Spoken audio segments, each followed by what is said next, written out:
Genèse 49, 1-33. Genèse 49, 1. Jacob appela ses fils, et dit, « Assemblez-vous, et je vous annoncerai ce qui vous arrivera dans la suite des temps. » Genèse 49, 2.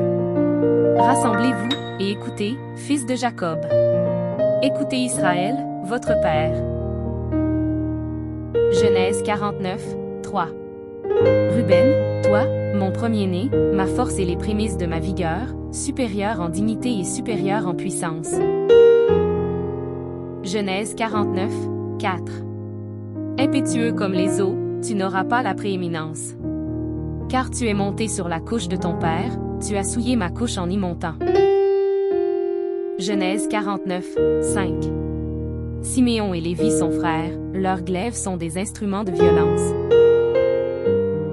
Genèse 49, 6. Que mon âme n'entre point dans leur conciliabule, que mon esprit ne s'unisse point à leur assemblée. Car, dans leur colère, ils ont tué des hommes, et, dans leur méchanceté, ils ont coupé les jarrets des taureaux. Genèse 49, 7. Maudite soit leur colère, car elle est violente, et leur fureur, car elle est cruelle. Je les séparerai dans Jacob, et je les disperserai dans Israël. Genèse 49, 8. Judas, tu recevras les hommages de tes frères, ta main sera sur la nuque de tes ennemis. Les fils de ton père se prosterneront devant toi. Genèse 49, 9. Judas est un jeune lion. Tu reviens du carnage, mon fils. Il ploie les genoux, il se couche comme un lion, comme une lionne. Qui le fera lever? Genèse 49, 10. Le sceptre ne s'éloignera point de Juda, ni le bâton souverain d'entre ses pieds, jusqu'à ce que vienne le Shilo, et que les peuples lui obéissent. Genèse 49, 11. Il attache à la vigne son âne, et au meilleur cep le petit de son ânesse, il lave dans le vin son vêtement, et dans le sang des raisins son manteau. Genèse 49, 12. Il a les yeux rouges de vin, et les dents blanches de lait. Genèse 49, 13.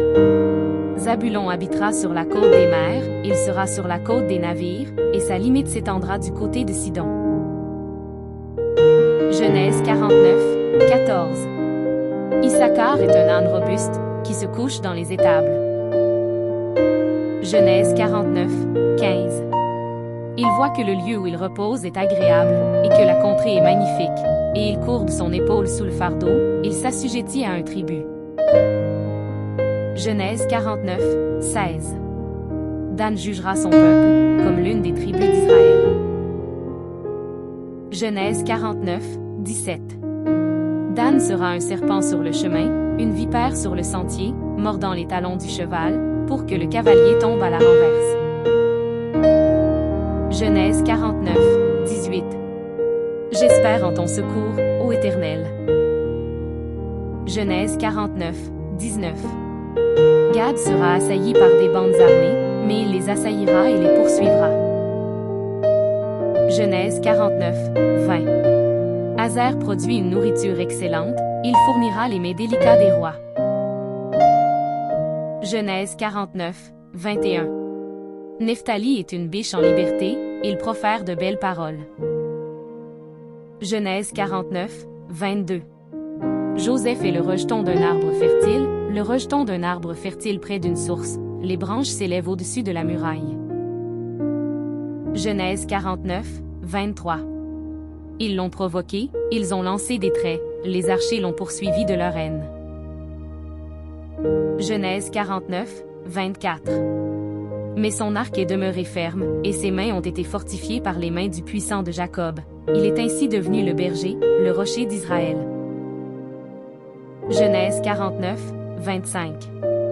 C'est l'œuvre du Dieu de ton Père, qui t'aidera, c'est l'œuvre du Tout-Puissant, qui te bénira des bénédictions des cieux en haut, des bénédictions des eaux en bas, des bénédictions des mamelles et du sein maternel.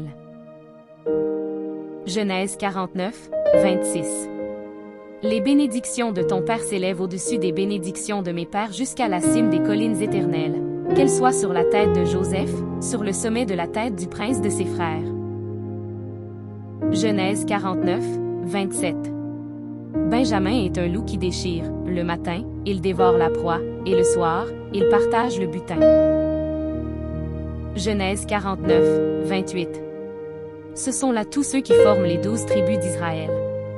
Et c'est là ce que leur dit leur père, en les bénissant. Il les bénit, chacun selon sa bénédiction. Genèse 49, 29. Puis il leur donna cet ordre: Je vais être recueilli auprès de mon peuple, enterrez-moi avec mes pères, dans la caverne qui est au champ d'Éphron, le Héthien. Genèse 49, 30. Dans la caverne du champ de Macpéla, vis-à-vis de Mamré, dans le pays de Canaan. C'est le champ qu'Abraham a acheté d'Éphron, le Héthien, comme propriété sépulcrale. Genèse 49, 31. Là on a enterré Abraham et Sarah, sa femme, là on a enterré Isaac et Rebecca, sa femme, et là j'ai enterré Léa. Genèse 49, 32. Le champ et la caverne qui s'y trouvent ont été achetés des fils de Heth. Genèse 49, 33. Lorsque Jacob eut achevé de donner ses ordres à ses fils, il retira ses pieds dans le lit, il expira, et fut recueilli auprès de son peuple.